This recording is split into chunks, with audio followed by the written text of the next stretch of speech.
কামপুৰত বৃদ্ধি পাইছে হাতী মানুহৰ সংখ্যা। নগাঁৱৰ কচুৱাৰ ৰাংলু বস্তিত বন্যহস্তীৰ আক্ৰমণত মহিলাসহ নিহত 2জন, আহত 3জনকৈ লোক। নিহত চাহাজুদ্দিন আৰু হানুফা খাতুন। গুৰুতৰভাৱে আহত কামাল উদ্দিন, আমিৰ হামজা আৰু নুৰুল হক নামৰ 3জন লোক। খাদ্যৰ সন্ধানত অহা হাতীজাকটোৱে পুৱতি নিশা কচুৱাৰ ৰাংলু বস্তিত সন্ত্ৰাস চলাই কেইবাটাও ঘৰ ভাঙি আক্ৰমণ কৰে। ঘটনাস্থলীত আৰক্ষীৰ উপস্থিত হয়। বন বিভাগৰ বিৰুদ্ধে ক্ষোভ ৰাইজৰ। দীৰ্ঘদিন ধৰি অঞ্চলটোত বন্যহস্তীয়ে সন্ত্ৰাস চলাই আহিছে।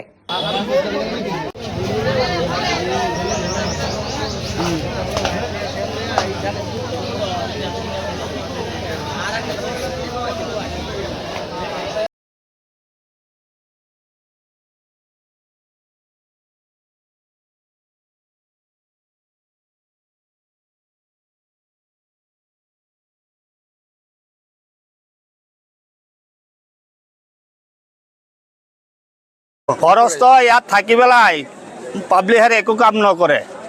এতিয়া চিগুন গাছ বেচে, ফৰেষ্টই মাটি গোটেই ৰাতি মাটি বেচে আৰু হাতীবিলাকে এতিয়া পাব্লিকক অত্যাচাৰ কৰি থাকে আৰু গোটেই ৰাতি। 2 দিন আগত আমাৰ ঘৰো এটা হৰাইছে, ফৰেষ্ট গৈ আছে, খন পেলাই যাই আছে।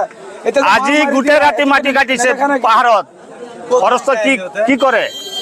একো কৰা নাই। গৰু হাৰাইছে, আমাৰ এনেকুৱা লাঠিলে আহে মাৰিবলৈ কাৰণে। গাড়ীৰ হুলস্থুলি, হাতীৰ শব্দ মানুহে নাপায়। মানুহ মাৰি দি আছে হাতীয়ে।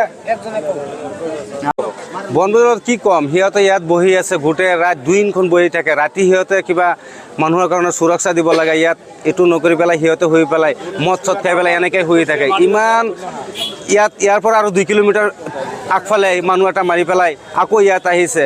অসহায় মানুহটো, এইটো মানুহ কেনেকৈ ইয়াত পেচাব কাৰণে ওলাইছে, তাত এনেকৈ মানে মাৰি দিছে, মানে আৰু মাৰা ৰাস্তা নাই, এনেকৈ হৈ গৈছে।